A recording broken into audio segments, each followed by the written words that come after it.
দুটো ছেলে মেয়ে 4 জন আমরা শুয়ে আছি ঘরের ভিতরে। এবার 2 ছেলে মেয়ে বলতেছে কি আমারও কিছু কামড় আছে দেখো তুমি। থার্মাল করে উঠে দেখি হাত দিয়ে দেখি তালা লাগছে, ছেলে উঠে কারণ দিয়ে সে সাপ দৌড় মারিছে।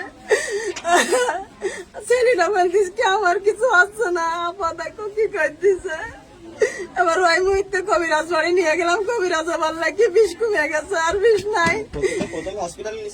না, প্রথম কবিরাজের বাড়ি নিয়ে গেছিলাম। এবার ওই জায়গায় বমি করেছে 2 বার করে, এবার নেতরায় পড়ে ওরা হাত পা পড়ে গেছে। এবার কাছে কবিরাজ বলতেছে ভয় পাইস তো চড়াই নিয়ে যাও। হুজুরের কাছে নিয়ে গেছে, কাছে এখনো বেশ কমেনি, শিগগির আপনারা হাসপাতালে নিয়ে যান। হাসপাতালে এসে ডাক্তার পাইনি। সেই সময় আমি চালকি ডাঙ্গায় নিয়ে যাই, এক কবিরাজ বাড়ি নিয়ে এটা নট দিলাম, নট মরে গেছে।